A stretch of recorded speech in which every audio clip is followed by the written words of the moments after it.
На ридот од Струмица на улицата Пиринска, каде што може да се стигне единствено пеш, бидејќи улицата нема пристап за возила. Се наоѓа домот на 60-годишниот Трајко Трендов, кој во саботата почина од премрзнување. Една просторија преполна со ѓубре беше животниот простор на Трендов, кој по големиот дел од времето сепак го минуваше на улица. Откако почина, онака како што живееше, изолирано и под сите човечки стандарди, се отворија многу прашања за нефункционалноста на системот и државата, но и за хуманоста. Последните неколку години, Трендов многу денови минувал во соседството на улицата Крушевска република. Жителите од оваа улица велат дека постојано ги алармирале полицијата и екипите на идната медицинска помош и барале да се најде решение за Трендов. Така било и во саботата попладнето околу 14 часот, кога го забележале премрзнат и легнат во снегот на тротоарот. Трендов премрзнат тука го дигавме. Заледен го покривах со кебе, ракавици му ставав, значи го качивме со мајка ми во комбето. Не се движи, премрзнат. Да го носиш во брза помош, мислиш дека си направил се. Зошто е пуштен од брза помош? Зошто не е носен на интерно? Зошто не е носен во нервното? Само тоа ми е прашањето. Иначе овој човек, ние неколку пати јавувавме на полицијата, на болничне кола, ќе дојдат, ќе го земат.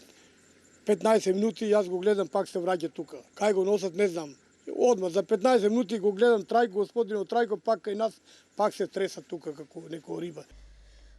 Од итната медицинска помош велат дека направиле се што е во нивна надлежност, но и можност да му помогнат на Трендов. Случајот им бил познат од порано, бидејќи за него имале чести интервенции.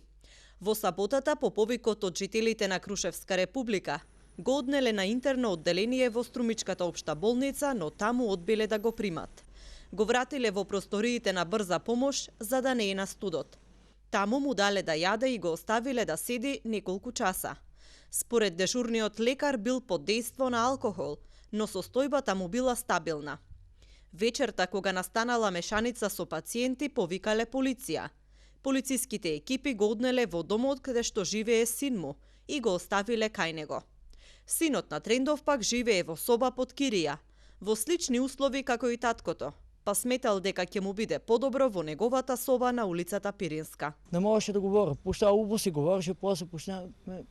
Него ништо не го разбирах што ми говори. Откај мене, откај што сум постан, го дигнах, го несех дома, до вратата, отклучих вратата, го несех, налегнах го кревето, изпуших вонка 2-3 цигара, почеках го към да не излезе случајно да се подлъзна, да падне под напиене.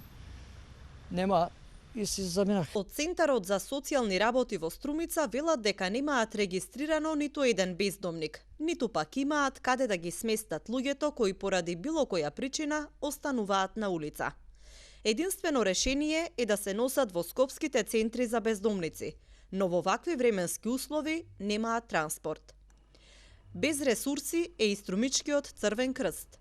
Единствено можеле да понудат топла облека и кебиња за оние што се смрзнуваат на студот.